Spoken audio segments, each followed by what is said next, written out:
Namaskar. Good morning, friends. First of all, I would like to thank our Bhiwandi Bar Association for conducting this lecture series. आपण जर बघितलं असेल की गेले 2 महिने we are in lockdown and Bar Council of Maharashtra and Goa, whereas a number of bar associations from all over Maharashtra, they have started with the lecture series, and there are so many eminent lawyers who are who are conducting the lectures. And so just thought came in my mind ki even we should start a lecture series for the members of our bar. So I immediately had a word with our president, our secretary, and rest of the committee members, and immediately they agreed ki yes, even we have to start with the lecture series, and here we are with this first lecture. Now I am also happy to tell you that in the coming weeks there are other eminent lawyers who will be delivering lectures on various topics, and our secretary will be updating you regarding the time, the day, and the topics on which they will be delivering the lectures. So let us start with the first this topic, which is professional ethics and brief management. The professional ethics आणि brief management हा पहिला विषय घेण्याचा उद्देश असा की certainly this lecture series which we are conducting it's for junior, we can say young and aspiring lawyers. So they should basically know what are the professional ethics, what are the duties of of a lawyer. So they should know the basics. These are the basics things which they should know. So with that intention, हा जो topic we have chosen this topic and we'll be starting with this topic. Now what does exactly professional ethics means? In Marathi आपण याला म्हणतो की व्यावसायिक नैतिकता. Professional ethics म्हणजे व्यावसायिक नैतिकता. आता ethics means morals, moral principles that governs a person's behavior or conduct. वकिलांचा कोर्टासमोर कसा कंडक्ट असला पाहिजे, कोणत्या प्रकारचं बिहेवियर असलं पाहिजे, क्लायंट सोबत कसं त्यांचं वागणूक कसली पाहिजे, त्यांचं बिहेवियर असलं पाहिजे, त्याचप्रमाणे आपले ब्रदर लॉयर्स आहेत त्यांच्यासोबत त्याची वागणूक कशी असली पाहिजे, हेच आपण आज इकडे बघणार आहोत. त्यामुळे थोडक्यात प्रोफेशनल इथिक्स म्हणजे मॉरल्स आणि बिहेवियर और कंडक्ट ऑफ अ लॉयर, एवढाच याचा थोडक्यात अर्थ होतो. Now the first and the most important thing we should bear in mind is that our profession is a noble profession. आपलं जे प्रोफेशन आहे हे नोबल प्रोफेशन, हा कुठलाही प्रकारचा बिझनेस नाहीये. त्यामुळे to maintain the nobility of our profession is in our hands. आपल्या हातात आहे आपली नोबिलिटी. आपण आपलं जर बिहेवियर चांगलं असलं आणि आपण ह्या व्यवसायाकडे आपण देखील रिस्पेक्टनी बघितलं तर निश्चितपणे ह्याची to preserve the nobility of this particular profession, to maintain the high standards of this profession, we should be aware of the main duties of a lawyer. की एका वकिलाच्या काय ड्युटीज आहेत, त्याची काय कर्तव्य आहेत, त्याची जबाबदारी काय आहे, ही वकिलाला माहिती असणं हे आवश्यक आहे. आणि म्हणून प्रॅक्टिसिंग लॉ, मी असं म्हणेन, it's not some kind of business, it's a noble profession. त्यामुळे त्याची नोबिलिटी मेंटेन करणं ही प्रत्येक वकिलाच्या हातात आहे. आता एक साधा फरक मी तुम्हाला सांगतो की आपल्याकडे जी व्यक्ती क्लायंट जे येतात आपल्याकडे त्यांना आपण काय म्हणतो, क्लायंट म्हणतो. बिझनेसमध्ये त्यांना काय म्हणतात, कस्टमर म्हणतात. तर हा फरक आहे. आपल्याकडे येणारा जो व्यक्ती असतो तो क्लायंट म्हणून आपण त्याला ऍड्रेस करतो आणि बिझनेसमध्ये त्यांना कस्टमर म्हणतात. तर असा फरक आहे. हे सांगण्याचं कारण असं की बऱ्याचशा ज्युनियर वकिलांना हा फरक कळत नाही.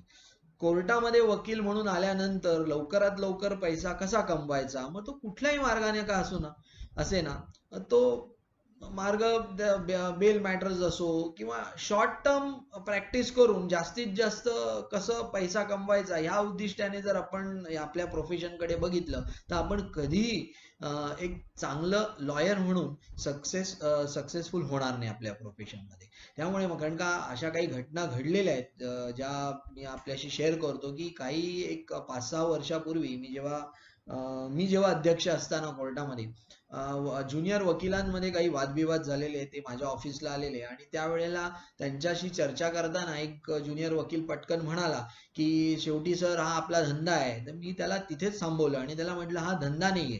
तुझा आपल्या प्रोफेशनकडे बघण्याचा दृष्टिकोन जर धंदा म्हणून असेल तर तू कधीही चांगला वकील होऊ शकणार नाही. त्यामुळे हा धंदा म्हणून तू कधीही प्रोफेशनकडे बघू नकोस. तर कारण का असं आहे की जर आपण ह्याला धंदा म्हणून ट्रीट केलं तर we will definitely lose the integrity of our profession. Integrity, your acts, your behavior will certainly bring disrepute to our profession.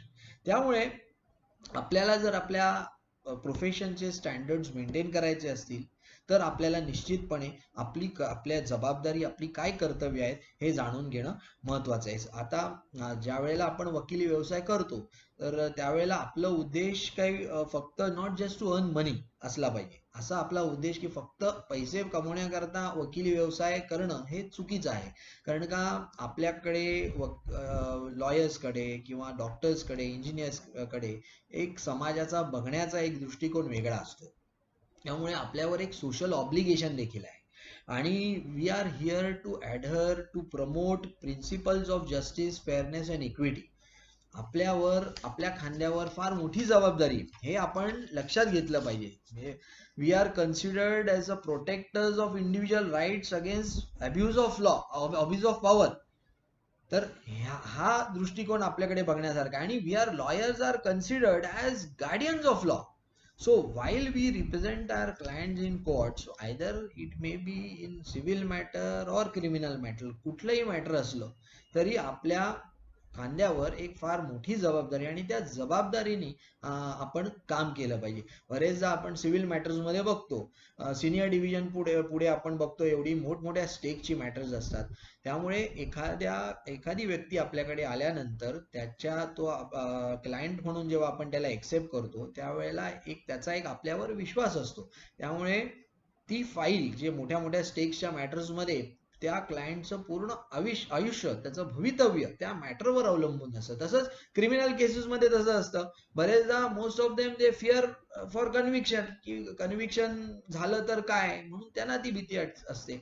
त्यामुळे आपण सिव्हिल प्रॅक्टिस करो की क्रिमिनल, कुठल्याही क्षेत्रात म्हणजे कुठल्याही कायद्या असो, आपण वकील म्हणून काम करताना जबाबदारीने काम केलं पाहिजे. आणि आपल्याकडून कुठलीही चूक झाली, आपल्याला जर कायद्याचं व्यवस्थित ज्ञान नसलं आणि त्याच्यामुळे जर काही चूक झाली तर ती एक खंत आपल्या मनामध्ये कायम राहते आणि आपल्या क्लायंटचं देखील त्याच्यामुळे नुकसान होऊ शकतं. म्हणून आपण वकिली व्यवसाय करताना हे अतिशय जबाबदारीने वागणं हे सगळ्यात महत्वाचं आहे. आता इन शॉर्ट, आपल्याला lawyer has to be, while practising law we have to be independent.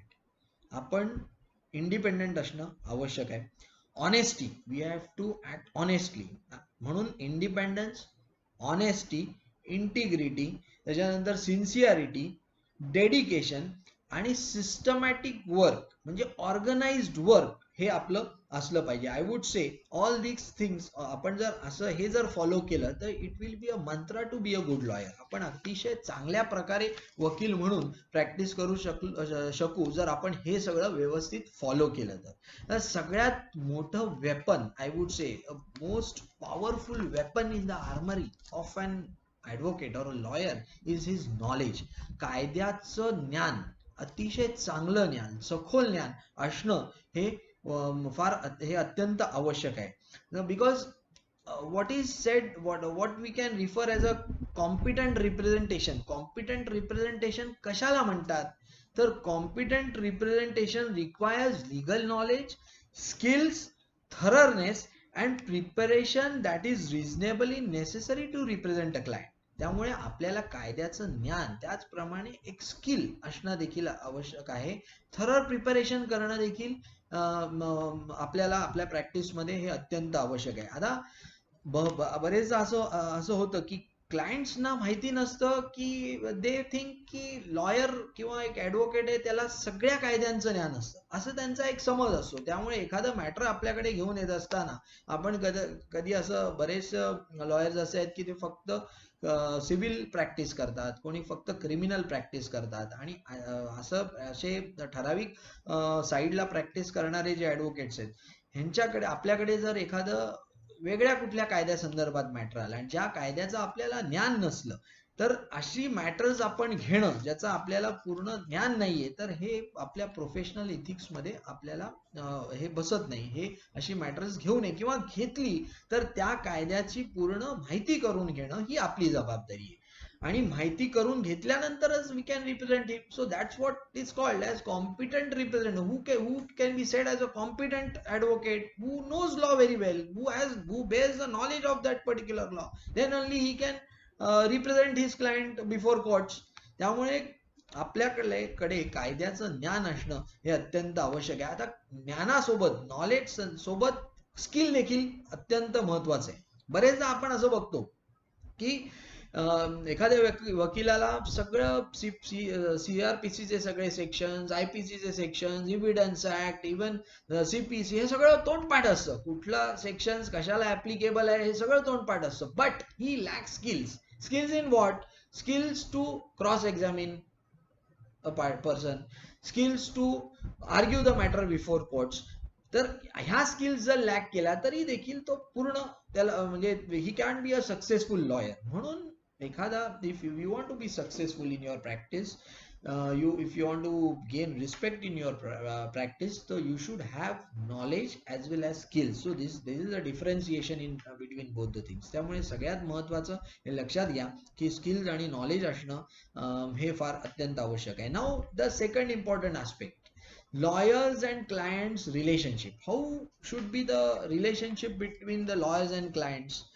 The first important aspect which has to be taken into consideration is that आपल्याला आपल्या क्लायंटचा इंटरेस्ट प्रोटेक्ट करणं हे महत्वाचं आहे. So to protect the interest of our client is the most important thing which we should bear in mind. आपलं कर्तव्य आहे ते की आपल्या क्लायंटचा इंटरेस्ट प्रोटेक्ट करणं.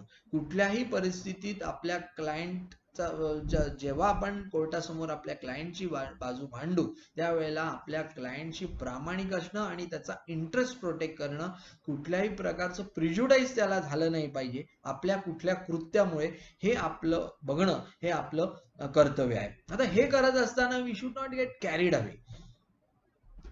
हे देखील विचारात घेणं तितकंच महत्वाचं आहे. Don't get carried away to protect the interest of your client. Don't go out of way. आता हे सांगण्याचं कारण असं बघितलं जातं की बरेचदा, एक एक्झाम्पल देतो की कुठले तरी डॉक्युमेंट्स फॅब्रिकेट करणं, म्हणजे आपण ह्या केसमध्ये आपल्याला डॉक्युमेंट्स पुरेसे नाही आहेत, या डॉक्युमेंटच्या आधारे आपण केस जिंकू शकत नाही, आपल्या बाजूने निकाल होऊ शकत नाही, म्हणून क्लायंटला कुठला तरी चुकीचा सल्ला देणं की असे असे कागदपत्र अमुक अमुक तू तयार कर तरच आपल्याला चांगल्या प्रकारे कोर्टामध्ये आपण तुझी बाजू मांडू शकू, म्हणून अशा प्रकारचा सल्ला हे देणं हे चुकीचं आहे. त्याचप्रमाणे बरेचदा असं होतं की कोर्टामध्ये काही पेपर्स फाईल असतात, तर ते पेपर्स पण टॅम्पर करण्याची पण काही चुकीचे मार्ग अवलंबले जातात.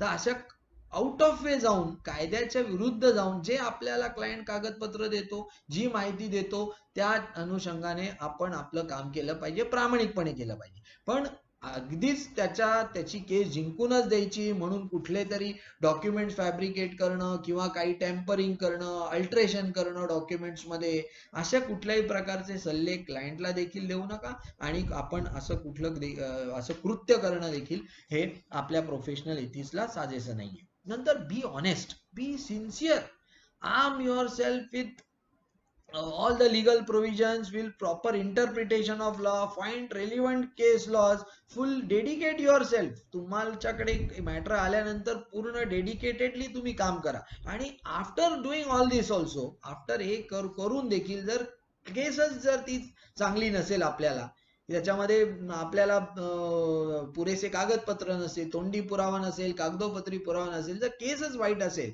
पण आपण जर पूर्ण मेहनत घेतली, आपण प्रामाणिकपणे जर काम केलं आणि तरी देखील निकाल आपल्या विरुद्ध गेला, तर अशा परिस्थितीत देखील क्लायंट आपल्याला कधी दोष देणार नाही. कारण का त्यांनी हे सगळं बघितलेलं असतं. क्लायंट ज्या वेळेला आपल्या बरोबर आपण जेव्हा केस चालवतो क्लायंटची, त्याच्याकडून माहिती घेतो, त्याच्या समोर केस चालवतो, तेव्हा आपल्याकडे बघत असतो.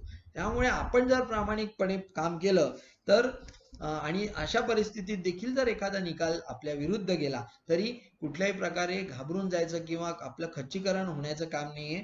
आपण we should try our level best आणि दॅट्स टू प्रोफेशनलिझम, की आपण पूर्ण आपली 100% एफर्ट्स घेऊन आपण काम केलं पाहिजे. आता दुसरं असं आहे की क्लायंट जेव्हा आपल्याकडे येतो सिव्हिल आणि क्रिमिनल मॅटर घेऊन, त्या वेळेला आपण त्याच्याकडून माहिती घेतल्यानंतर कागदपत्र गेला. आता एखाद्या सिव्हिल मॅटर्स मध्ये क्लायंट आपल्याकडे आला की त्याला कुठला दावा दाखल करायचा आहे, तो आपल्याकडे एखादा सातबारा घेऊन आला, त्यांनी इन्स्ट्रक्शन दिली की अमुक अमुक जागा माझ्या अँसेस्ट्रल प्रॉपर्टी आहे त्याचं म्हणणं असेल, किंवा ते वाडवडिलांपासून कब्जे वेवाटीत आहे, पजेशन माझं वाडवडिलांपासून आहे असं जर त्याचं म्हणणं असेल, आणि त्यांनी उतार आणला, आपण बघितलं की तू जो म्हणतोय पजेशन आहे पण सातबाऱ्यावर दुसऱ्याचं नाव आहे, टायटल दुसऱ्याच आहे, पजेशन दाखवण्याकरता आपल्याकडे कुठल्या प्रकारचे कागदपत्र आहेत ते त्याच्याकडून आपण मागवले, पण ते कागदपत्र देखील पुरेसे नसले आणि आपण आणखी काही तोंडी पुरावा मिळू शकतो का, ती इन्स्ट्रक्शन आपण घेतले, तर तो तोंडी पुरावा देखील त्याच्याकडे जर पुरेसा नसेल तर आपली केस ही कोर्टामध्ये दाखल केल्यानंतर त्या केसमध्ये आपल्याला कितपत यश येईल याची कल्पना देणं त्याला आवश्यक आहे. कारण का ती अशा प्रकारचं जर आपण ज्या वेळेला दावा आपण जर दाखल करतो तेव्हा आपल्याला माहिती असतं की आपल्याकडे कुठल्याही प्रकारचा कागदोपत्री पुरावा नाही, we don't have any documentary evidence as well as we won't be able to furnish any sort of oral evidence before the courts. तर अशा वेळेला त्या केसमध्ये आपल्याला यश येणार नाही किंवा आपल्यासाठी फार काही चांगली केस नाहीये ती, हे सांगणं, हे प्रामाणिकपणे सांगणं, ऑनेस्टली क्लायंटला सांगणं हे आपलं कर्तव्य आहे. Now inspired of that, inspired of giving this fair opinion, if he says की no I still want to file this suit before the court असं सांगितल्यानंतर then it's okay, we can file, पण पूर्ण कल्पना ही देणं हे अत्यंत आवश्यक आहे. त्याचप्रमाणे क्रिमिनल मॅटर्स मध्ये देखील आपल्याकडे FIR आणला, चार्जशीट आणली, ती वाचल्यानंतर आपल्याला ही केस त्याच्याकरता किती चांगली आहे, how good is the case, how bad is the case, how much chances are there to get acquittal, किंवा त्याच्यामध्ये काही दोष असतील तर ते देखील त्याला एक्सप्लेन करणं की ह्या मॅटर्स मध्ये असे असे काही त्रुटी आहेत, त्याच्यामुळे आपल्याला अडचण होऊ शकते, ह्या पूर्ण गोष्टींची कल्पना देणं हे अत्यंत आवश्यक आहे. आपण कुठल्या असं समजून घेऊ नका की तुम्ही ऑनेस्टली क्लायंटला एखादी गोष्ट सांगितली आणि म्हणून तो क्लायंट ती फाईलच तुमच्याकडून घेऊन जाईल, अशी भीती जर तुम्ही मनात बाळगली तर ती बाळगून चालणार नाही मुळात. कारण का प्रामाणिक मत जेव्हा आपण क्लायंटला आपण देतो, त्याला माहिती देतो, त्यावेळेला त्याला त्याची पूर्ण कल्पना देणं हे पहिली गोष्ट आपलं कर्तव्य आहे. To be honest with the client as well as to honest with ourselves also.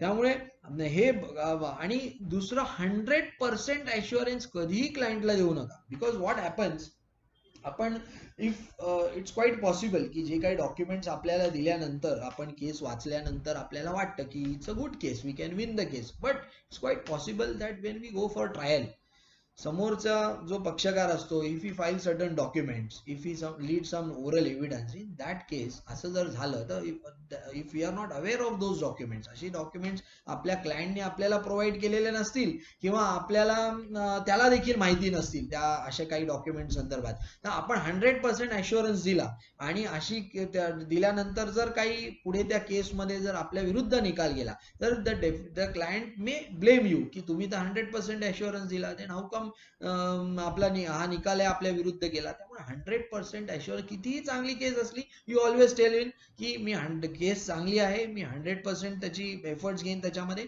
And will try to win the case, but never give him 100% assurance. Even criminal cases also, even if you feel की खूप चांगली case आहे, याच्यामध्ये काय direct evidence नाहीये, eye witness नाहीये, circumstantial evidence देखील पुरेसा नाहीये, there are possibilities, you cannot predict anything. So कधीही 100% ॲश्युरन्स क्लायंटला देऊ नये असं मला प्रामाणिकपणे वाटतं. Then I would say never join, सगळ्यात महत्वाची गोष्ट, if you want to be a successful lawyer, तुम्हाला खूप म्हणजे पुढपर्यंत प्रॅक्टिस करायचे, तर never join hands with the opponent. समोरचा व्यक्ती शी हात मिळवणी करणे म्हणजे समोरचा क्लायंट विरुद्ध, आपल्या क्लायंटच्या विरुद्ध जो पक्षकार असतो त्याच्याशी कधीही हात मिळवणी करू नका. मी तुम्हाला एक उदाहरण देतो की हाय स्टेक्स मॅटर्स मध्ये असं होऊ शकतं. म्हणजे सिव्हिल मॅटर असलं, एखादा मोठा दावा असला ज्याच्यामध्ये हाय स्टेक्स इन्व्हॉल्ड आहेत, खूप प्रॉपर्टीचं व्हॅल्युएशन खूप मोठं आहे, आणि अशा परिस्थितीत बरेचसे जे समोरचे पक्षकार असतात ते आपल्या नातेवाईकांच्या माध्यमातून किंवा आपल्या मित्रांच्या माध्यमातून आपल्याकडे येऊ शकतात की आम्हाला कुठेतरी आमच्या मॅटरमध्ये मदत करा.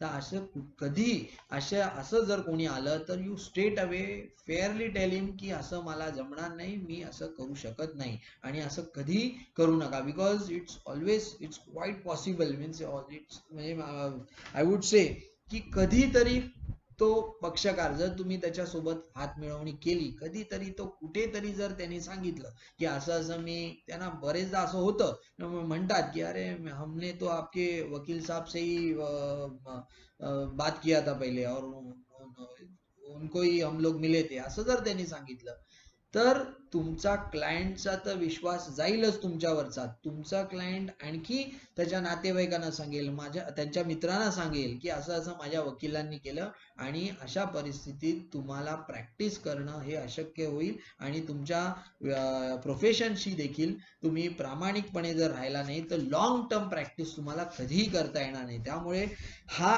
सगळ्यात मोठा हे आहे की never join hands with your opponent. त्याच्यानंतर क्रिमिनल प्रॅक्टिस मध्ये देखील असं होतं.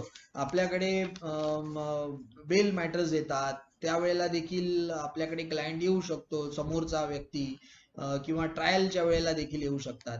तर ही गोष्ट लक्षात ठेवणं ही अत्यंत महत्वाची आहे. दुसरं, maintain confidentiality. Don't disclose any information provided by your client to any third person. तुमच्या क्लायंटनी तुम्हाला जे काही इन्स्ट्रक्शन्स दिले असतील हे तुमच्या व्यतिरिक्त तुमच्या ऑफिस मधला स्टाफ असेल, तुमचा कलिग असेल, कुठला ज्युनियर असेल, किंवा आणखी काही दुसरा स्टाफ असेल, ह्याच्या बाहेर, तुमच्या ऑफिसच्या बाहेर ही माहिती जाता कामा नये, याची जबाबदारी घेणं अत्यंत आवश्यक आहे. याचं कारण असं, मी तुम्हाला 2 छोटी उदाहरणं देतो. बरेचदा असं होतं की सिव्हिल केसेस मध्ये एखादा क्लायंट आपल्याकडे येतो, आपल्याला माहिती देतो, आपल्याला माहिती घेतल्यानंतर आपण दावा दाखल करेपर्यंत 1-2 दिवस कधी कधी जातात. जर आपल्या ऑफिसच्या बाहेर माहिती जर गेली की असा असा अमुक अमुक व्यक्ती हा दावा दाखल करण्याकरता आलेला आहे, आणि ज्याच्या विरुद्ध आपण दावा दाखल करणार असतो त्याला ही माहिती मिळाली, तर चटकन तो जाऊन कोर्टामध्ये कॅव्हिएट दाखल करू शकतो. त्यामुळे आपण जर दावा दाखल केला तर आपल्याला जर ad interim ex parte injunction हवं असेल किंवा status quo at the time of filing the suit आपल्याला हवा असेल तर त्याच्यामध्ये अडचण येऊ शकते. त्यामुळे त्याचे इंटरेस्ट जे असतात ते प्रोटेक्ट होत नाही त्याच्यामध्ये, आपल्या ऑफिस मधून जर बाहेर इन्फॉर्मेशन गेली तर. क्रिमिनल केसेस मध्ये देखील असे आणखी एक उदाहरण देतो की अँटिसिपेटरी बेल दाखल करण्याकरता समजा आपल्याकडे एखादा क्लायंट आला, तर अँटिसिपेटरी बेल दाखल करेपर्यंत जर आपल्या ऑफिस मधून जर माहिती ही जो ओरिजिनल कंप्लेनंट किंवा इन्फॉर्मंट असतो त्याला गेली, तर ही मे गो अँड अपीअर. त्यामुळे आपल्याला जेव्हा इंटरिम बेल ऍप्लिकेशन दाखल करू त्यावेळेला he may come before the court and object our bail. So त्यामुळे हे छोटी उदाहरण आहेत की अशा प्रकारे ज्या वेळेला आपल्याला इन्स्ट्रक्शन आपले क्लायंट देतात तर त्याची कॉन्फिडेन्शियालिटी मेंटेन करणं हे आपलं कर्तव्य आहे, आपली जबाबदारी आहे. आपल्याकडून ती कुठेही डिस्क्लोज होता कामा नये, कुठेही थर्ड पर्सनला कळता कामा नये. त्याचप्रमाणे एक प्रिव्हिलेज कम्युनिकेशन आहे. जे काही आपल्या आणि आपल्या क्लायंट मध्ये जे काही संवाद होतात, आपण चर्चा करतो, तर आपल्याला हे प्रिव्हिलेज कम्युनिकेशन म्हणून म्हटलं जातं. हे आपल्याला प्रिव्हिलेज दिलेलं आहे. एखादा व्यक्ती आपल्याकडे येतो क्रिमिनल केसेस मध्ये विशेषतः, की आपण जेव्हा इन्स्ट्रक्शन घेतो तर डेफिनेटली आपण त्यांनी गुन्हा केलाय का नाही हे जाणून घेणं हे आपलं first thing a lawyer should know that weather he has committed that crime or not. जर आपल्याला खरी माहिती मिळाली तरच आपण चांगल्या प्रकारे त्याला रिप्रेझेंट करू शकतो, चांगला मार्ग काढू शकतो. त्यामुळे हे प्रिव्हिलेज कम्युनिकेशन आहे. ही माहिती जर त्याने आपल्याला, हो मी गुन्हा केलाय, तर त्याच्याकरता जर आपल्याला ही माहिती दिली तर पोलीस आपल्याला त्याच्यामध्ये काही जबाबदार धरू शकत नाही, आपल्या विरुद्ध कुठलीही कारवाई करू शकत नाही, जशी ते थर्ड पर्सन विरुद्ध करू शकतात की याला माहित असून देखील सांगितलं नाही, डिस्क्लोज केलं नाही. त्यामुळे ते प्रिव्हिलेज आपल्याला दिलेलं आहे, वकिलांना ते प्रिव्हिलेज दिलेलं आहे. त्यामुळे हे देखील, तर हे जे आपल्याला जी माहिती देतो ही आपल्यापर्यंतच मर्यादित राहिली पाहिजे. त्याचप्रमाणे दुसरं असं आणखी एक महत्वाची गोष्ट अशी की बरेचदा असं बघितलेलं आहे की क्लायंट्स आपल्याकडे येतात आपलं लिगल ओपिनियन घ्यायला. मी एक्सपिरियन्स सांगतो की एक विल डीड बनवायला एक क्लायंट माझ्याकडे आला आणि त्यांनी मला सांगितलं माझ्या वडिलांचं विल डीड असं असं बनवायचं आहे. तर मी त्याला सगळं सांगितलं, प्रॉपर्टी डिस्क्रिप्शन, तुझं जे काय प्रॉपर्टी जे काय तुला वडिलांना द्यायचं आहे, तुझ्या वडिलांना, ते कोणालाही, तुला असेल, तुझ्या भावांना, कोणाला कुटुंबियात कोणाला द्यायचं असेल तर त्याची माहिती पूर्ण, त्या प्रॉपर्टीची माहिती माझ्याकडे घेऊन ये आणि वडिलांचं एक मेंटल हेल्थ म्हणजे फिटनेस सर्टिफिकेट आपल्याला डॉक्टर कडून घ्यायला लागेल. तर ते सर्टिफिकेट देखील तुम्हाला घ्यायला लागेल. तर त्यांनी सांगितलं माझे वडील नाही आहेत, ते एक्सपायर झाले. मी म्हटलं विल डीड कसं काय तुम्ही एक्झिक्यूट करणार? तुम्ही वकिलांकडे आल्यात विल डीड करायला, पण जी व्यक्ती विल डीड करणार आहे ती व्यक्तीच जर हयात नसेल तर तुम्ही विल डीड कसं काय एक्झिक्यूट करणार? तर त्यांनी मला विचारलं तुम्ही मला ऍडवाइस करा, मी सगळं करेन. मी म्हटलं मुळीच ऍडवाइस देणार नाही तुम्हाला. तुम्हाला माझ्याकडून जर असं चुकीच्या मार्गाकरता म्हणजे चुकीचा मार्ग अवलंबण्याकरता, चुकीचे खोटे कागदपत्र बनवण्याकरता जर माझ्याकडे तुम्ही आला असाल तर अशा प्रकारचा ऍडवाइस मी तुम्हाला देणार नाही. त्यामुळे असे देखील क्लायंट असतात जी काही आपल्याकडे माहिती आपल्याला देतात, पण ही अशी जर माहिती दिली की कुठले खोटे कागदपत्र त्यांना चुकीचं म्हणजे ऍडवाइस हवा असेल तर असा कुठलाही ऍडवाइस त्यांना देऊ नये. आणि आले तरी देखील त्या क्लायंटची आपण समजूत घातली पाहिजे. असं कुठलेही डॉक्युमेंट तुम्ही फॅब्रिकेट करू नका, हे देखील त्याला समजावून सांगण्याची कर्तव्य आपलं आहे. आता आपण येऊया पुढला एक महत्वाची आस्पेक्ट जो आहे ते की कॉन्फ्लिक्ट ऑफ इंटरेस्ट. आता असं होऊ शकतं की एखादी व्यक्ती आपल्याकडे आली, एखादं मॅटर घेऊन आपल्याला पूर्ण इन्स्ट्रक्शन दिलं आणि सांगितलं की अमुक अमुक व्यक्तीच्या विरुद्ध मला हे दाखल करायचे किंवा जे काही ग्रीव्हन्स आहेत ते अमुक अमुक व्यक्तीच्या विरुद्ध आहेत. ती जर व्यक्ती आपली नातेवाईक असेल किंवा आपला मित्र असेल तर त्वरित त्या पक्षकाराला ती माहिती देणं अत्यंत आवश्यक आहे. कारण का असं होतं मग कॉन्फ्लिक्ट ऑफ इंटरेस्ट निर्माण होतो. आपण किती जरी प्रयत्न केला की आपण जरी तो समोरचा व्यक्ती आपला नातेवाईक जरी असला, मित्र असला, तरी आपल्या क्लायंटचं इंटरेस्ट आपण प्रोटेक्ट करू, तर असं होत नाही. त्यामुळे आपण असं कॉन्फ्लिक्ट ऑफ इंटरेस्ट जिथे निर्माण होत असेल तर अशा वेळेला त्या क्लायंट कडून ती फाईल घेणं, ते मॅटर घेणं हे आपल्या प्रोफेशनल इथिक्स च्या विरुद्ध आहे. त्यामुळे अशा फाईल्स, अशी ब्रीफ त्याच्याकडून घेऊन त्याला पूर्ण माहिती द्यावी की तू ज्या माणसाविरुद्ध केस तुला जी दाखल करायची ती व्यक्ती माझी नातेवाईक आहे किंवा माझा मित्र आहे, त्यामुळे मी त्याच्या विरुद्ध केस घेऊ नाही शकत. हे जर तुम्ही त्याला प्रामाणिकपणे सांगितलं तर सांगणं तुमचं कर्तव्य आहे. तर अशा फाईल्स तुम्ही एक्सेप्ट करू नये. त्याचप्रमाणे एखादं सिव्हिल मॅटर असलं किंवा एखादं क्रिमिनल मॅटर्स असलं, त्याच्यामध्ये 2 किंवा 3 आरोपी असले तर सगळ्यांचा इंटरेस्ट वेगवेगळा असला, एकाचा डिफेन्स वेगळा आहे, दुसऱ्याचा डिफेन्स वेगळा आहे, तर अशा परिस्थितीत दोघांची फाईल आपल्याकडे घेणं हे देखील चुकीचं ठरतं. कारण का दोघांना आपण डिफेंड करू शकत नाही. दोघांचं कॉन्फ्लिक्टिंग इंटरेस्ट असला, दोघांचा डिफेन्स वेगवेगळा निरनिराळा असला तर त्याच्यामध्ये दोघांकरता वकीलपत्र स्वीकारणं हे देखील आपल्या प्रोफेशनल इथिक्स मध्ये बसत नाही आणि असं करू नये. दुसरी महत्वाची गोष्ट की avoid appearing against your client. आता एखादा क्लायंट आपल्याकडे कुठल्या मॅटर त्यांनी दिलेला असला, आपण त्याला रिप्रेझेंट करतोय कुठल्या तरी मॅटरमध्ये, सिव्हिल असो क्रिमिनल असो, त्या प्रॉपर्टी समजा सिव्हिल असेल आणि त्या प्रॉपर्टी संदर्भातच कुठलं दुसरं मॅटर आलं ज्या मॅटरमध्ये आपल्याच क्लायंट विरुद्ध आपल्याला कोणी अपिअर व्हायला सांगत असेल तर अशा मॅटर्स मध्ये शक्यतो वकीलपत्र दाखल करू नये. असं जरी कनेक्टेड मॅटर जरी नसलं तरी एखादी व्यक्ती आपल्याकडे क्लायंट म्हणून येत असली, तो एक विश्वासाने येतो, त्याच्या विरुद्ध दुसरं मॅटर असलं, जरी ते दुसऱ्या कुठल्या प्रॉपर्टी संदर्भात असलं तरी ते शक्यता घेणं टाळावं. अशी मॅटर्स आपण घेऊ नये. कारण का त्याचा जो विश्वास असतो तो निश्चितपणे तिथे निघून जातो आपल्यावरून की आपल्या विरुद्धच आणि आपल्याकडे ज्या वेळेला त्या मॅटर करता येत असणार त्याच्या विरुद्धच मॅटर घेतलं आपण तर ते बरोबर ठरणार नाही. दुसरी गोष्ट, don't unnecessary delay the litigation. कारण नसताना लिटिगेशन डिले करू नये. कारण नसताना तारखा घेणं, कुठलं तरी मी असं बघितलेलं आहे की काहीतरी कारण आज मी फाईल आणलेली नाहीये किंवा आज मी माझा काही चष्मा राहिला, अशी काहीतरी कारणं चांगले चांगले वकील देतात. तर आपल्याकडे मॅटर दिल्यानंतर त्या क्लायंटला कधी असं वाटत असतं की कधी माझा मॅटरचा निकाल लवकरात लवकर लागतो. त्यामुळे कारण नसताना खरोखर जेन्युइन रिझन आहे तर it is acceptable, but unnecessary don't delay the matters, don't unnecessary prolong the matters. कुठले तरी अर्ज द्यायचे आणि ते डिले करायचं, अशी प्रॅक्टिस करू नये शक्यतो. इव्हन आपल्या विरुद्ध जरी एखादं मॅटर असलं आणि आपला क्लायंट जरी म्हणाला की हे तुम्ही मॅटर डिले करा, आपल्याला लवकर चालवायचं नाही, पण don't just because of your client is saying something to you, don't just to satisfy your client, अशी practice don't adopt such kind of practice. त्यामुळे डिले, अननेसेसरी डिले मॅटर करू नये. दुसरी महत्वाची बाब अशी, डोंट मिसरिप्रेझेंट कोर्ट और misguide mislead court. कुठल्याही प्रकारे कोर्टाला मिसगाईड करू नका, चुकीचं रिप्रेझेंटेशन कोर्टापुढे करू नका. त्याचप्रमाणे कोर्टाविरुद्ध असं बघितलं जातं बरेचदा, आपल्या विरुद्ध कुठली ऑर्डर केली, आपल्या अगेन्स्ट कुठली ऑर्डर केली की क्लायंटचं सॅटिस्फॅक्शन करता बरेचदा असं बोललं जातं, अरे जज साहब को कुछ आता ही नहीं है, किंवा आपल्या विरुद्ध जर कोणी कुठली ऑर्डर केली तर आपण सांगतो की अरे वो सब मॅनेज हुआ है. असं कधी करू नये.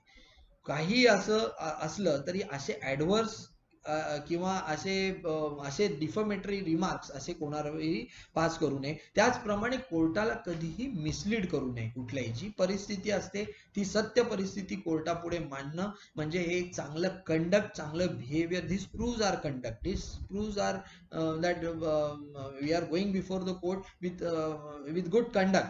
त्यामुळे कुठल्याही प्रकारे इवन ब्रदर ऍडव्होकेट्स आणि ब्रदर लॉयर्सला देखील कुठल्याही प्रकारे त्यांच्या विरुद्ध order, behind the back orders obtain करू नये.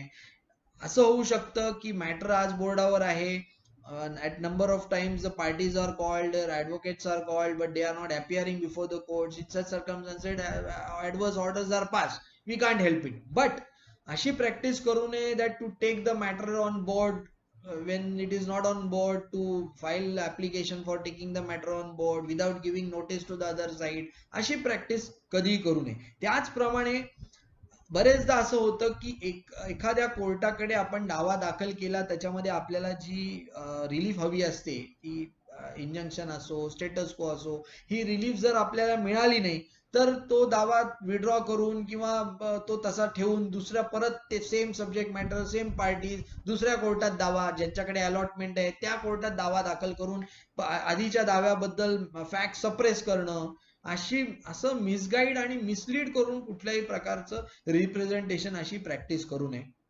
असं अनेकदा होतं की प्रकरण हायकोर्टापर्यंत गेलेलं असतं, म्हणजे तालुका कोर्टाकडून डिस्ट्रिक्ट कोर्टाकडून हायकोर्टाकडे गेलेलं असतं आणि त्याच्यामध्ये रिलीफ नाकारलेली असते. बरेचदा कॉर्पोरेशनच्या मॅटर्स मध्ये आपण बघतो की सूट फॉर इंजंक्शन आपण फाईल करतो, not to demolish the structure.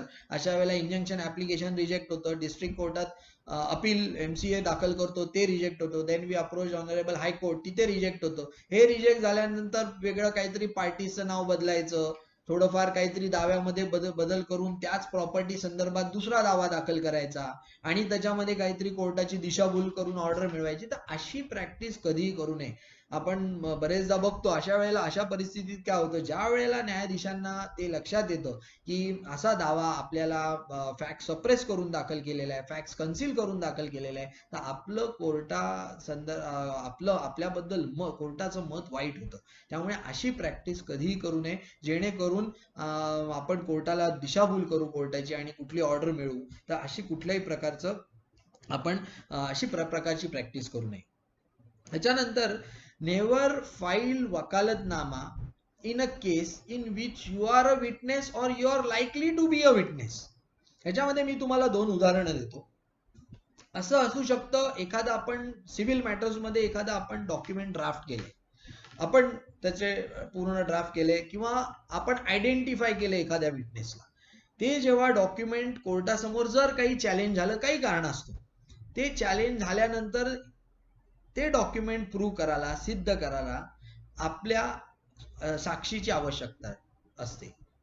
There is a possibility that we will be called as a witness to prove that particular document before court.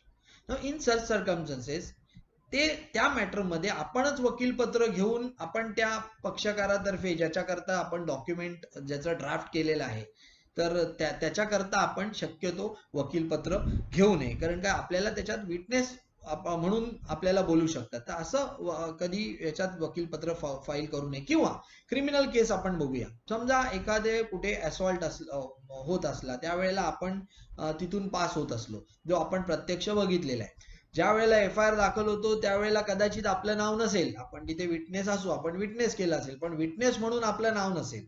किंवा त्याच्यानंतर देखील चार्जशीट जेव्हा फाईल करताना आपलं स्टेटमेंट पोलिसांनी घेतलं नसेल, असं पॉसिबल होऊ शकतं. पण ते मॅटर जर आपल्याकडे आलं, त्या मॅटरमध्ये जर डिफेंड करायचं असलं आपल्याला, किंवा प्रॉसिक्युशनसाठी आपल्याला जर वकीलपत्र दाखल करायचं झालं, तर अशा मॅटरमध्ये देखील शक्यतो वकीलपत्र घेऊ नये. त्याचं कारण असं की केस जर जेव्हा ट्रायलसाठी मॅटर जेव्हा जाईल, त्यावेळेला कधी जर आपल्या नावाचा रेफरन्स आला की अमुक अमुक व्यक्ती हे देखील त्यावेळेला यांनी देखील हा प्रकार बघितलेला आहे, कुठल्याही विटनेसनी सांगितलं, त्यावेळेला अशा परिस्थितीत जर कोणी मग अर्ज दिला, प्रॉसिक्युशननी किंवा कोणी अर्ज दिला की आम्हाला यांना विटनेस म्हणून तपासायचंय, तर अशा वेळेला आपली अडचण निर्माण होणं हे याच्यामध्ये निर्माण होऊ शकते. त्यामुळे अशा मॅटरमध्ये देखील आपलं वकील पत्र दाखल करणं, रिप्रेझेंट करणं अशा मॅटरमध्ये देखील टाळावं.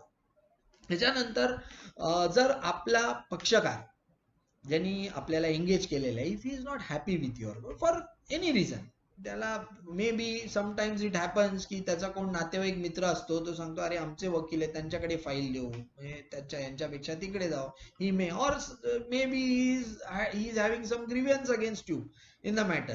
If he comes to you की I want to engage some other advocate आणि तुमचं no objection मला हवंय, in such circumstances I would say first you try to know the reason की why he is unhappy with you, काय कारण असं घडलं की त्याला दुसरे तुमच्याकडून फाईल घेऊन दुसऱ्या वकिलांकडे फाईल द्यायचे. You try to know the reason, you try to convince him की नाही, जर if he is having some grievance against you, try to convince him. But still if he is not ready, if he is saying I want to engage some other lawyer, मला ही file तुमच्याकडून परत घ्या, you cannot withheld the papers. तुम्ही त्यांचे जे काही त्याचे जे कागदपत्र असतात हे तुम्ही तुमच्याकडे जबरदस्ती ठेवून घेऊ शकत नाही.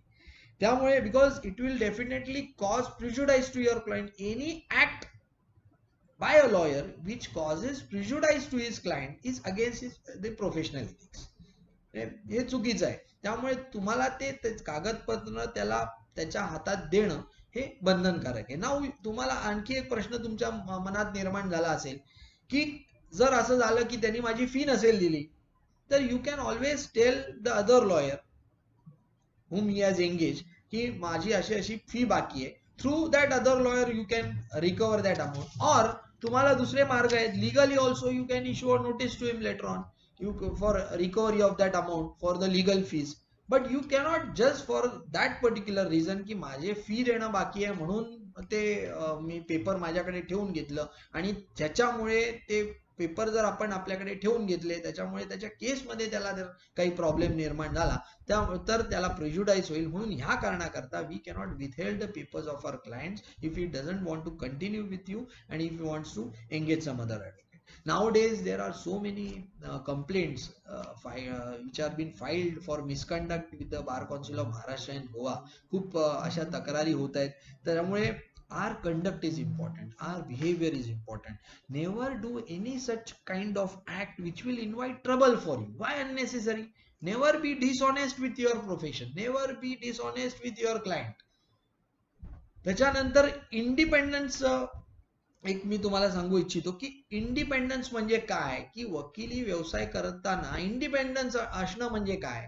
तर इंडिपेंडन्स म्हणजे असं की कुठल्याही दबावाखाली, प्रेशर खाली वकिलांनी काम करू नये. कोणीही प्रेशराईज केलं की तुमच्या क्लायंटची तुम्ही रिप्रेझेंट करत असलात आणि कोणी पॉलिटिकल प्रेशर आणलं किंवा कुठल्याही प्रकारचं प्रेशर आणलं, तर त्या प्रेशर खाली तुम्ही न येता इंडिपेंडेंटली काम केलं पाहिजे. बरेचदा असं होतं, माझा स्वतःचा अनुभव सांगतो तुम्हाला की political as I belong to a certain political party, it quite happens that some people if I have accepted a brief of a person who is belonging to some other party, political matter नसलं पण कधी ते ओळख काढून की आम्ही तुमच्या पक्षाचे आहोत, त्यामुळे तो दुसऱ्या पक्षाचा आहे, तर आय ऑलवेज रिफ्यूज.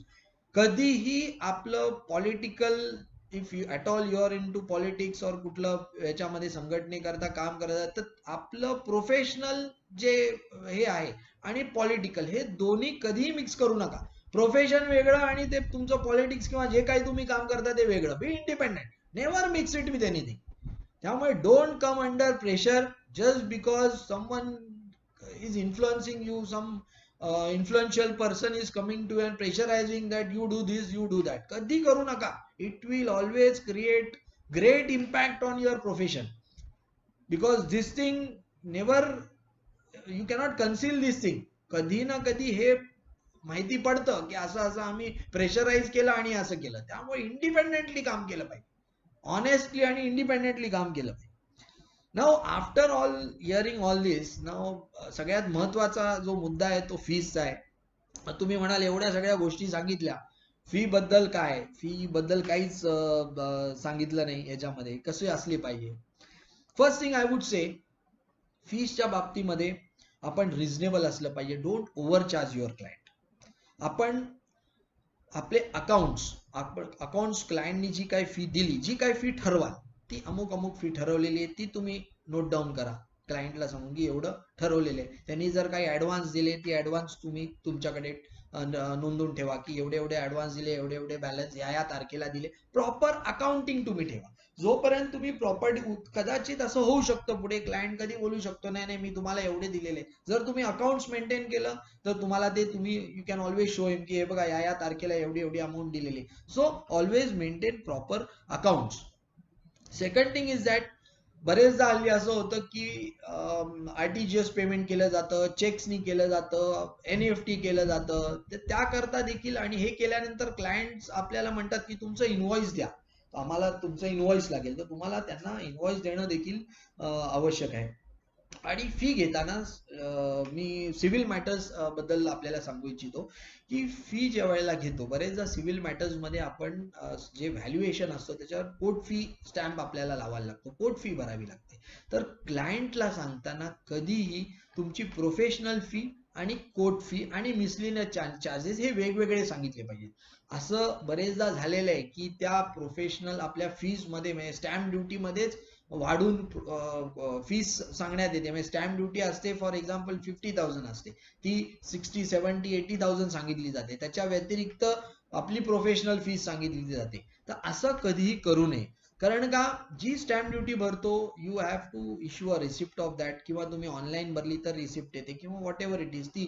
तर अशा परिस्थितीत जर अशी प्रॅक्टिस केली की स्टॅम्प ड्युटी मध्येच आणखी वाढून फी सांगितली, तर ही प्रॅक्टिस चुकीची ठरते आणि असं कधीही करू नये. त्यामुळे प्रॉपरली स्टॅम्प ड्युटी एवढी आहे, माझे प्रोफेशनल चार्जेस एवढे होतील आणि मिसलिनियस चार्जेस एवढे होतील, हे स्पष्टपणे क्लायंटला सांगणं आवश्यक आहे. तुम्हाला जर वाटलं की आणखी कुठे चार्जेस आपल्याला मिसलिनियस आपला खर्च होत असेल तर मिसलिनियस चार्जेस म्हणून सांगा, पण स्टॅम्प ड्युटी घेत असताना त्यामध्ये ऍड करून सांगू नका. कारण का ते बिल तुम्हाला, you have to always issue a bill और you have to give that accounting. ती अकाउंटेबिलिटी आपली ती असते. त्यामुळे ही गोष्ट आपल्याला लक्षात ठेवणं गरजेचं आहे. त्याचप्रमाणे पर्सेंटवर आपल्या प्रोफेशनल इथिक्स सांगतं की पर्सेंटवर फी तुम्हाला कोट करता येत नाही, हे पण तुम्ही लक्षात घ्या. आपल्या निगोशिएबल इन्स्ट्रुमेंट ऍक्टच्या ज्या केसेस असतात 138च्या, त्याच्यावर पण पर्सेंटेजवर फी सांगण्याची एक हे असते. तर शक्यतो पर्सेंटेजवर अशी फी कोट कधीही करू नये. त्याचप्रमाणे बरेचदा असं होतं की एखादे सिनियर लॉयर असतात, वकील असतात, ते अमुक फी सांगतात, ज्युनियर देखील तेवढीच. तर कधी क्लायंटला आपल्या याच्या क्षमतेप्रमाणे फी सांगितलेली बरी.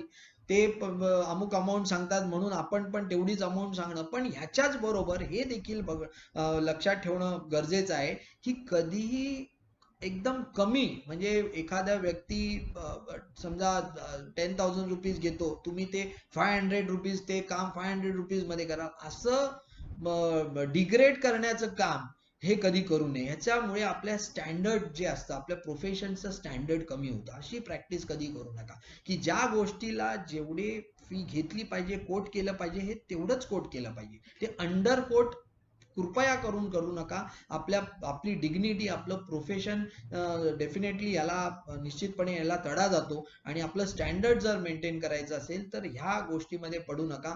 फक्त आपल्याला जास्तीत जास्त काम मिळवायचंय म्हणून एकदम कमी फी चार्ज करणं हे देखील चुकीचं आहे, हे देखील करू नका. त्यामुळे ही देखील गोष्ट आपल्याला लक्षात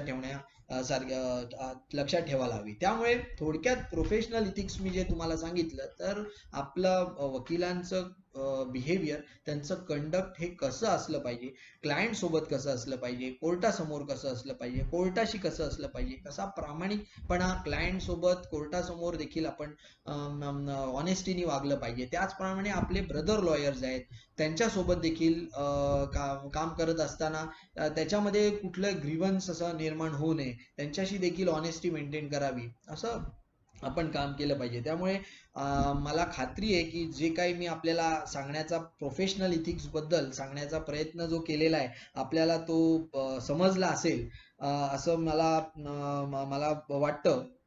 आणि अशा जर प्रकारे जर तुम्ही चांगल्या मार्गाने, मी जसं मगाशी सांगितलं की इंडिपेंडन्स, त्याच्यानंतर इंटिग्रिटी, ऑनेस्टी, सिन्सिअरिटी, डेडिकेशन, त्याचप्रमाणे सिस्टमॅटिक वर्क, ऑर्गनाइज वर्क, असं जर तुम्ही प्रकारे काम केलं, हे जर तुम्ही प्रिन्सिपल्स फॉलो केले तर निश्चितपणे तुम्ही एक चांगले वकील म्हणून तुम्ही काम कराल. तुम्हाला चांगली प्रसिद्धी मिळेल तुमच्या कामाकरता. आणि हे सगळं मिळाल्यानंतर फायनान्शियल जो एक इश्यू असतो हा तुम्हाला कधीच बॉदर करणार नाही. फायनान्शियली निश्चितपणे तुम्ही साऊंड राहाल. तर ही गोष्ट प्रोफेशनल इथिक्स मध्ये आपण लक्षात घेतली पाहिजे. आता दुसरा जो विषय आहे तो ब्रीफ मॅनेजमेंट आहे. ह्या विषयाकडे जाण्याआधी जसं मी सुरुवातीलाच म्हटलं की कंडक्ट, कोर्टासमोर बिहेवियर हे कसं असलं पाहिजे, वकिलांचं, विशेषतः ज्युनियर वकिलांचं कसं असलं पाहिजे, ह्याबद्दल मी आपल्याला थोडी माहिती देऊ इच्छितो. कारण का हे जे सगळे विषय आहेत ना हे आपल्या वागणुकी संदर्भात आहेत, आपल्या अपिअरन्स संदर्भात आहेत, एक सबमिसिव्ह, एक रिस्पेक्ट संदर्भात आहेत. कोर्टामध्ये आपल्याला एक ड्रेस कोड दिलेला आहे. आपण पॅन्ट घालतो, व्हाईट शर्ट घालतो, कोट घालतो, फॉर्मल्स मध्ये असतो. बरेचदा असं बघितलंय की ज्युनियर्सना देखील भान राहत नाही, बँड लावलेला नाहीये, कोट प्रॉपर घातलेला नाहीये, किंवा शर्ट जो असतो तो काहीतरी चट्टेपट्टेरी चेकचा काहीतरी कलरफुल शर्ट घातला जातो. असं कधी करू नये. तुमचा प्रिस्क्राईब डेट जो ड्रेस जो आहे, जो युनिफॉर्म आहे, हा युनिफॉर्म हा त्या पर्टिक्युलर असला पाहिजे, फॉर्मल्स असला पाहिजे. तरच तुमचं बद्दल तुम्ही जेव्हा कोर्टापुढे जाल त्यावेळेला कुठल्याही न्यायाधीशाने असं तुम्हाला ह्या कारणाकरता तुम्हाला थांबवलं नाही पाहिजे की हे you are not in a proper or prescribe uniform, तुम्ही बँड घालून या. It's a insulting thing for us. त्यामुळे असं आपलं होऊ नये इन्सल्ट, ही काळजी घेणं आपली जबाबदारी आहे. आणि आपल्याबद्दल मत निष्कारण वाईट कशाला करून घ्यायचं. त्यामुळे आपल्याला हे भान असलं पाहिजे की ड्रेस कोड जो आहे हा प्रॉपरली ड्रेस तुम्ही असलं पाहिजे. मी असं म्हणत नाही की ब्रँडेड काहीतरी तुम्ही घाला, जे काय ते फॉर्मल्स, व्हाईट शर्ट, तुमचा बँड जो आहे, कोट, तुम्ही फॉर्मल्स मध्ये राहा. त्याच्यानंतर दुसरं, शेवटी आपण जेव्हा न्यायालयाला ऍड्रेस करतो, न्यायाधीशांसमोर आपण जेव्हा त्यांना ऍड्रेस करतो त्यावेळेला आपलं सबमिशन हे रिस्पेक्टफुल आणि सबमिसिव्ह एकदम असलं पाहिजे. रिस्पेक्टफुली आपण सबमिशन केलं पाहिजे. बरेचदा असं होतं की ज्या वेळेला आपण एखादं मॅटर मेन्शन, एखादा ज्युनियर लॉयर असतो त्याच्या सिनियरचा मॅटर मेन्शन करायला गेला की केस नंबर सांगतात की अमुक अमुक केस नंबर, जे न्यायाधीश त्यांना विचारतात, जजेस विचारतात की काय सिरियल नंबर आहे. हे विचारल्यानंतर बोर्ड घ्यायचा, मग तो सिरियल नंबर अमुक अमुक आहे ते बघायचं की अरे हा सिरियल नंबर, मग तो मिळत नाही त्याच्यामध्ये. It creates a bad impression. त्यामुळे असं कधीही करू नका. You go prepared. काय सिरियल नंबर आहे, my matter is at so and so serial number, it is numbered so and so, I am for plaintiff, I am for defendant, or I am for accused number so and so.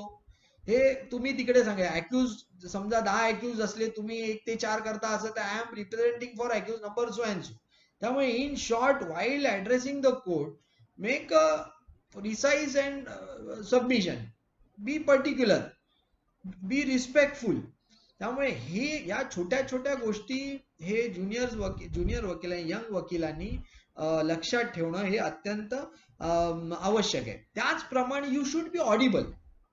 What happens की बरेचदा matter mention करतो, presiding officer असतात, जजेस असतात, त्यांना ऐकू येत नाही, आपण तोंडातल्या तोंडात बडवतो. वाय? घाबरण्याचं काही कारण नसतं. मॅटर मेन्शन करताना किंवा कोर्टाला ऍड्रेस करताना you should be Audible and clear, चांगल्या लँग्वेज मध्ये. मग तुम्ही इंग्रजीमध्ये, तुम्ही इंग्लिशमध्ये तुम्ही ऍड्रेस करा, मेन्शन करा, और you mention it in Marathi. It doesn't matter.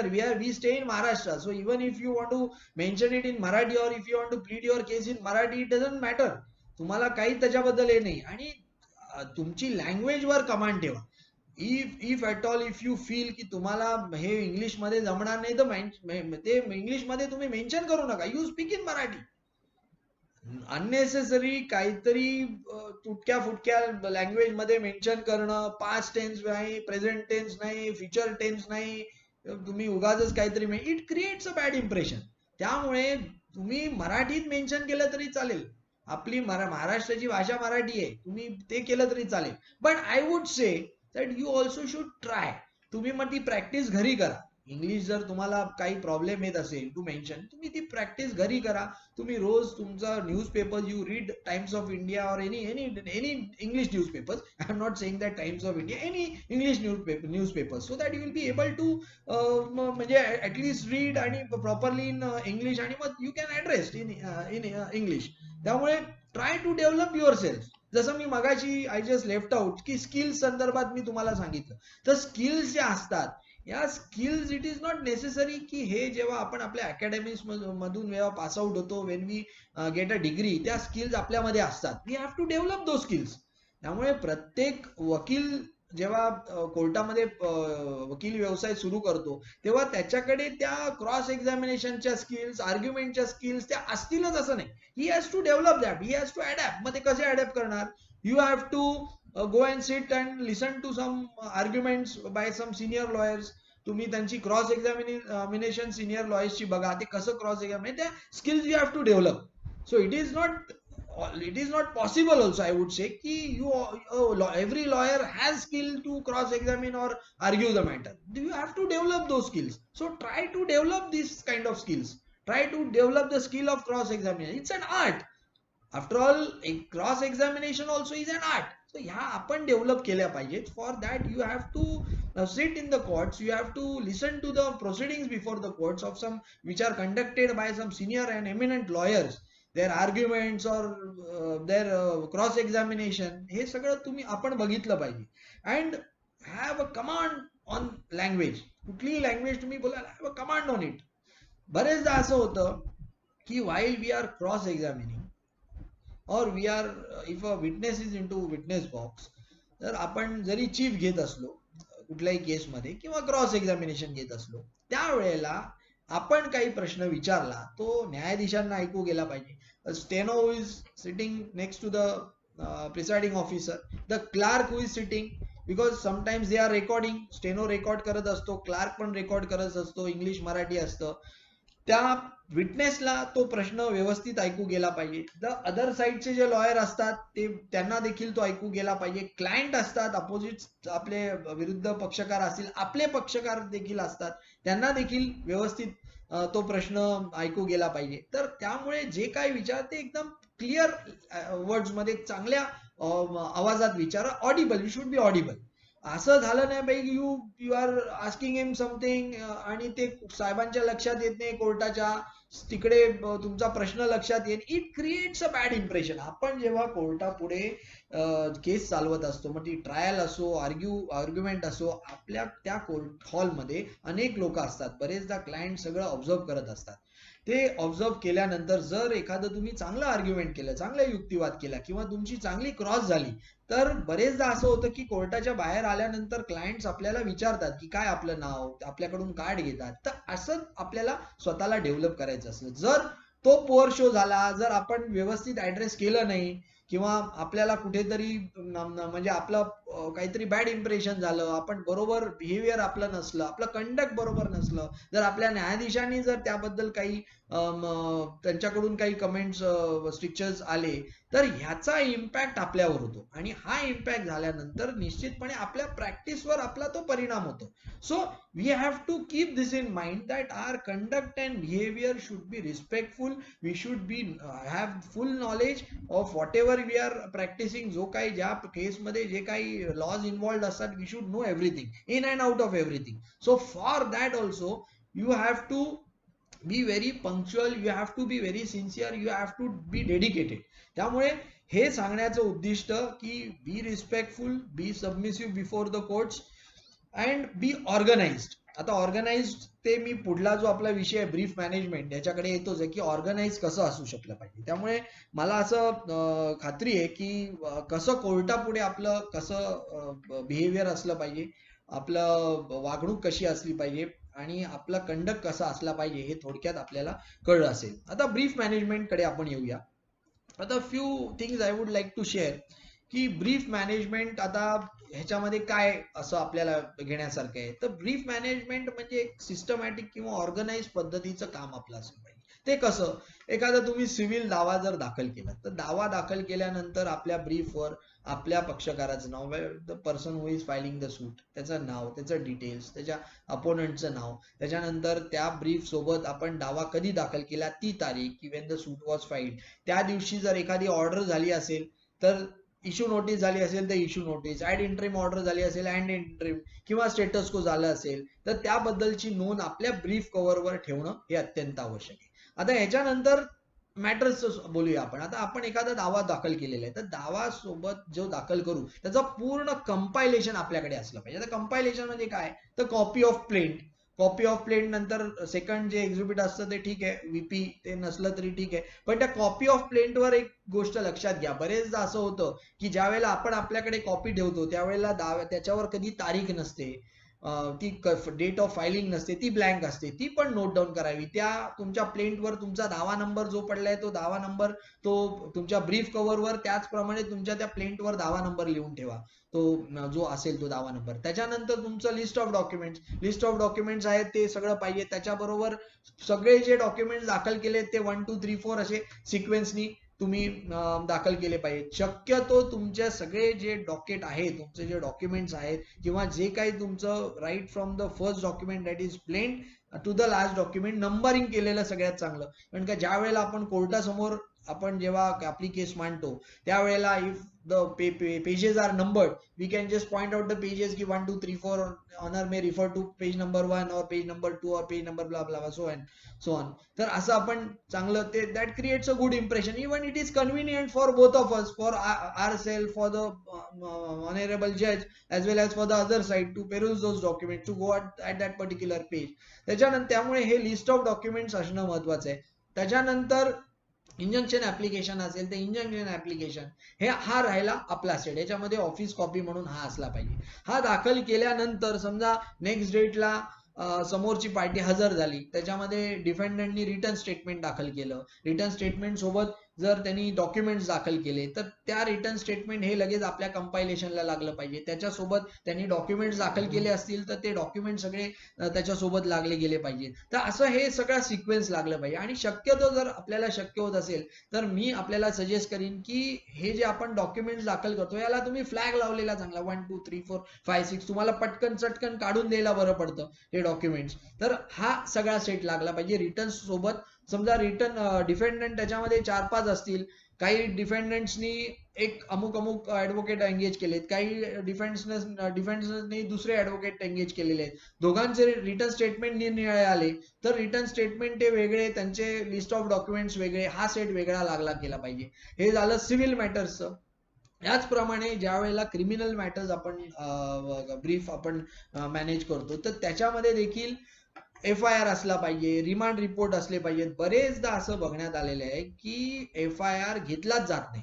आपण ज्या वेळेला रिमांड आर्ग्यू करतो त्यावेळेला आपला FIR मध्ये आपल्या विरुद्ध काय ॲलिगेशन आहेत ते ॲलिगेशन रिमांड, बरेचदा असं होतं की ते ॲलिगेशन आपल्या विरुद्ध काहीच ॲलिगेशन नसतात, पण पोलीस कस्टडी मागताना काही भलतच आयो पोलीस कस्टडीमध्ये मागतात. अशा वेळेला FIR असणं आपल्या अत्यंत आवश्यक आहे. त्या रिमांड रिपोर्टची कॉपी असणं, समजा पहिल्या वेळेला PC दिली, एक ती नेक्स्ट रिमांड रिपोर्ट येतो, तो नेक्स्ट रिमांड रिपोर्ट लावणं आवश्यक आहे.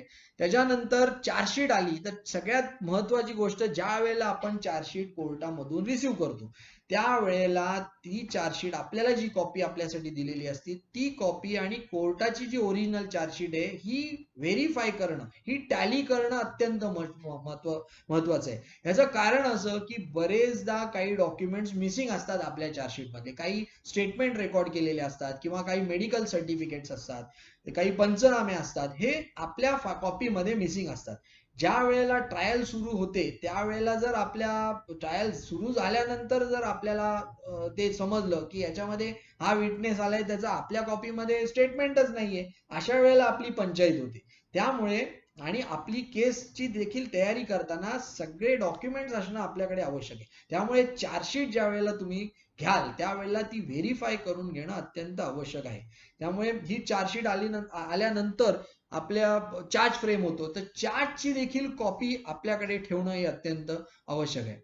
त्यामुळे चार्जची कॉपी, जसं सांगितलं FIR, रिमांड रिपोर्ट, चार्जशीट मध्ये चार्जशीट, त्याच्यानंतर तुमचं चार्ज, ही चार्जची कॉपी, हे सगळं झाल्यानंतर सिव्हिल आणि क्रिमिनल मॅटर्स मध्ये दोन्ही मध्ये मी आपल्याला सांगू इच्छितो की जो एव्हिडन्स रेकॉर्ड होतो, मग क्रिमिनल मध्ये तो कुठल्या फिर्यादीचा असो किंवा कुठल्या विटनेसचा असो किंवा सिव्हिल मध्ये प्लेंटिफचा असो त्याच्या विटनेसचा असो, सगळ्यांचं चीफ म्हणजे क्रिमिनल मॅटर्स मध्ये ओरल एव्हिडन्स होतो, तो ओरल एव्हिडन्स झाल्यानंतर तुम्ही त्याची कॉपी तुमच्याकडे घेऊन ठेवणं, ती क्रॉस झाली तर ती क्रॉस त्याला लावून ठेवणं. त्यामुळे सिक्वेन्सनी ती क्रिमिनल मॅटर मध्ये फिर्यादी झाला, पहिले फिर्यादी, त्याच्यानंतर 1 2 3 4 विटनेस, पंच विटनेस झाले, त्याच्यानंतर एमओ झाला, त्याच्यानंतर आयो झाला, हे सगळे डॉक्युमेंटचं कंपायलेशन एकत्र तयार करणं आवश्यक आहे. कारण का ज्या वेळेला तुम्ही नंतर आर्ग्युमेंट करता जाल कोर्टापुढे किंवा जे काही 313 आहे त्याच्यामध्ये तुमच्या क्लायंटला इन्स्ट्रक्शन द्यायचे असतील त्याबद्दल, हे सगळे जर आपल्याकडे डॉक्युमेंट्स असले, आपली ब्रीफ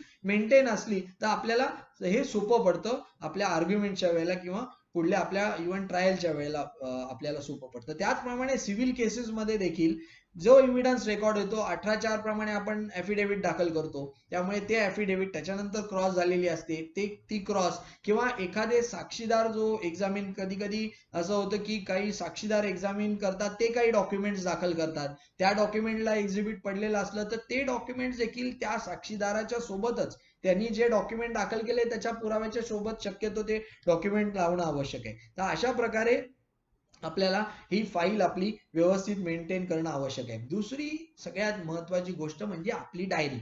वकिलाच्याकडे डायरी जर नसली तर त्याला आपले कधी मॅटर्स आहेत, काय कोणत्या तारखेला आहेत, त्या मॅटर मध्ये काय स्टेज आहे, काय स्टेटस आहे, हे त्याला कधीही लक्षात त्यामुळे ठेवता येणार नाही. त्यामुळे डायरी हे असणं हे फार महत्वाचं आहे. जरी ज्युनियर डेज असतील, स्वतःच कडचं मॅटर नसतील, कमी असतील, सिनियरचे मॅटर्स असतील, सिनियरच्या मॅटर्स तुम्ही डायरीमध्ये मेन्शन करून ठेवा, ती मॅटर नोट डाऊन करून ठेवा, कुठली स्टेज आहे मॅटरची. आणि सगळ्यात दुसरी महत्वाची गोष्ट अशी की ज्या वेळेला आपण हे ऑफिस अटेंडन्स हा महत्वाचा आहे. तुम्ही सिनियर कडे असाल तर सकाळ संध्याकाळ ऑफिसला जाणं तुम्हाला जायलाच पाहिजे ऑफिसला. याचं कारण असं की नेक्स्ट डेला संध्याकाळी आपण जेव्हा ऑफिसला जातो तेव्हा नेक्स्ट डेच्या मॅटर्स आपण प्रिपेअर करतो, त्याची स्टेज कुठली आहे ती प्रिपेअर करतो. बरेचदा जेव्हा आपण कोर्टाला ऍड्रेस मेन्शन करत असलो, न्यायाधीश आपल्याला पटकन विचारतात की काय स्टेज आहे, याच्यामध्ये काय झालंय, अशा वेळेला चटकन आपल्याला सांगता आलं पाहिजे की कुठलं मॅटर आहे, याच्यामध्ये किती विटनेस झालेत, काय स्टेज आहे. आपल्याला सांगता नाही आलं तर again it creates a wrong impression, creates a bad impression. म्हणून आपल्याला ऑफिसला दुसऱ्या दिवसाच्या मॅटर्सची आदल्या दिवशी जर तयारी करून ठेवली, दुसऱ्या दिवशीचा बोर्ड आपण प्रिपेअर करून ठेवला, म्हणजे नेक्स्ट डे आपण कोर्टामध्ये जाताना कुठल्या मॅजिस्ट्रेट कडे, कुठल्या जज कडे कुठलं मॅटर आहे याचं सेपरेट जर करून ठेवलं की अमुक कोर्टात एवढी मॅटर्स, अमुक कोर्टात तेवढी मॅटर्स, तर हा बोर्ड आपण रेडी करणं आवश्यक आहे. तर हे एक सिस्टमॅटिक आणि ऑर्गनाइज पद्धतीचं हे आपल्याला काम करणं आवश्यक आहे. त्याचप्रमाणे ऑफिस अटेंडन्स हा देखील तितकाच महत्वाचा आहे. सकाळी संध्याकाळी दोन्ही वेळेला. After all it's a full time job, full time आहे. You cannot be a part time lawyer. Lawyer जो असतो तो हा पूर्ण वेळ करता असतो, कारण का त्यांचं वाचन, लॉयरला सतत वाचायला लागतं सगळं नवीन नवीन. There are so many amendment, so many acts newly introduce, किंवा बरेचसे बदल येतात, नंबर ऑफ जजमेंट्स येतात. मोस्ट ऑफ द टाइम आपण बघतो की जजमेंट्स जे येतात, केस लॉज जे येतात, त्याच्यामध्ये इंटरप्रिटेशन निरनिराळं असतं. त्यामुळे हे सतत वाचन करणं, किंवा एखादा मॅटर मध्ये एखादा कुठला लॉ इन्व्हॉल्ड आहे तर त्याच्याबद्दल आपण चटकन आपल्या कॉमेंट्री मध्ये बघणं. We have to be prepared with all the notes. बरेचदा आर्ग्युमेंट करताना आपण नुसतं केस लॉ देतोय असं नाही, आपण ज्या प्रोव्हिजन मध्ये, ज्या प्रोव्हिजनच्या अंडर ते मॅटर असतं, समजा कुठलं स्पेसिफिक रिलीफ ऍक्ट मध्ये आपण काही सेक्शन 16 बद्दल आर्ग्युमेंट करतोय, तर त्याबद्दलचं काही आपल्याला टेक्स्ट मधलं, आपल्या कॉमेंट्री मधलं जर काही एक्स्ट्रॅक्ट फाईल करायचं आहे, तर बरेचदा असं होतं की ते पुस्तक न्यायाधीशांना अरेंज करणं, ते मागवण्याच्या ऐवजी आपणच जर ते डॉक्युमेंट त्यांच्या हातात किंवा ते एक्स्ट्रॅक्ट जर त्या कॉमेंट्री मधला काढून दिला, तर it becomes convenient for the जज also to refer the matter. तर ही सगळी जी तयारी आहे ऑफिसमध्ये आपल्याला तयारी करायला लागते. त्यामुळे ऑफिस अटेंडन्स हा देखील मस्ट आहे. ज्युनियर आणि यंग लॉयर्सनी हे लक्षात, हे म्हणजे प्रामुख्याने पाळलं पाहिजे की they have to be very punctual. Timing चुकलं नाही पाहिजे. आय कॅन अंडरस्टँड जर काही पर्सनल डिफिकल्टीज असतील तर it is okay, but again this timing should be is very much important. So या डेट्स आपल्या ज्या आहेत त्या व्यवस्थित कॅरी फॉरवर्ड झाल्या पाहिजेत. त्याचप्रमाणे बरेचदा असं होतं की डेट्स ह्या कॅरी फॉरवर्ड झाल्याने ते it creates lot of confusion. त्यामुळे हे सगळं ऑर्गनाइज्ड वर्क आणि सिस्टमॅटिक वर्क जर असलं तर again you will be a successful lawyer. त्यामुळे मला असं वाटतंय की आता ऑफिस, आपलं फाईल मॅनेजमेंट कशी असली पाहिजे, कोर्टासमोर अपिअरन्स कसं असलं पाहिजे, बिहेवियर कसा असला पाहिजे, हे सगळे विषय मी आपल्या समोर इथे मांडलेले आहेत. आज मी आपल्याशी बोललोय ती असं नाहीये की I am some sort of a teacher और यू आर माय स्टुडंट, असं नाहीये. It's a discussion. आपण हे डिस्कस करतोय. We are all students of law. आपण सतत असं कोणी म्हणू शकत नाही की मी सर्वज्ञानी आहे, मला सगळ्या कायद्यांची माहिती आहे, त्यामुळे मला आता काही वाचनाची गरज नाही. Definitely we are all students of law. आणि कायदा असा आहे की आपल्याला सतत याच्यामध्ये नवीन नवीन नवीन नवीन शिकायला लागतं. जे काही आहे माहिती आपण वाचलेली आहे ते अनेकदा पुन्हा पुन्हा आपल्याला वाचायला लागतं. तर अशा प्रकारे मी आज हा प्रयत्न केलेला आहे. मी जर म्हटलं तर बर्ड्स व्ह्यू आय म्हणून आपण हा सगळं थोडक्यात मी सगळी आपल्याला माहिती दिलेली आहे. तर आम्ही अशी आशा करतो की आपल्याला मी जो काही आपल्या पुढे विषय मांडलाय प्रोफेशनल इथिक्स संदर्भात, आपल्या ब्रीफ मॅनेजमेंट संदर्भात, किंवा the conduct of a lawyer, किंवा submission of a lawyer, appearance of a lawyer before courts, हा देखील विषय आपल्याला चांगल्या प्रकारे इकडे समजला असेल अशी मी आशा करतो. आणि पुन्हा एकदा I would like to thank our bar association for giving me an opportunity to have a discussion और हा टॉपिक मांडण्याचा आपल्या पुढे मला संधी दिली, त्याबद्दल मी त्यांचा आभारी आहे. आणि आपल्याला कुठल्याही प्रकारची अडचण याच्यामध्ये किंवा आणखी काही आपल्याला जर माहिती हवी असेल तर निश्चितपणे मी स्वतः आहे, आपले कमिटी मेंबर आहेत, प्रेसिडेंट आहेत, आपले सिनियर्स आहेत, यांच्याकडून आपण ही माहिती घेऊ शकता. त्याचप्रमाणे जे पुढले लेक्चर्स आहेत मी आपल्याला आवर्जून सांगू इच्छितो की सगळे लेक्चर्स आपण अटेंड करा. त्याचप्रमाणे बार काउन्सिल ऑफ महाराष्ट्र आणि गोवा यांच्या माध्यमातून जे एमिनंट लॉयर्स यांच्याकडून जे लेक्चर्स होत आहेत, यांच्यातर्फे जे लेक्चर्स होत आहेत ते फार अतिशय चांगले लेक्चर्स आहेत. ते प्रत्येक लेक्चर्स आपण अटेंड करा. त्याची जी लिंक आहे किंवा झूम ॲपवरूनच हे लेक्चर्स होत आहेत, तर ते लेक्चर्सची आम्ही लिंक तुम्हाला शेअर करू. त्यामुळे ते लेक्चर्स अटेंड करा. आणि हा जो काही आपल्या आता या पेंडेमिक मध्ये जो काही आपण लॉकडाऊन मध्ये जो काळ आहे, हा आपल्या प्रोफेशन करता याचा जास्तीत जास्त याचा आपण चांगल्या प्रकारे उपयोग करून घेता येईल हा आपण प्रयत्न करूया. आणि एवढंच मी सांगू इच्छितो. आणि आपल्याला पुढील आपल्या प्रोफेशन मध्ये, आपल्या प्रॅक्टिस मध्ये सर्व यंग आणि ॲडव्होकेट्सना मी शुभेच्छा देतो. आणि माझ्या इकडे मी आता इथे थांबतो. धन्यवाद. Thank you so much.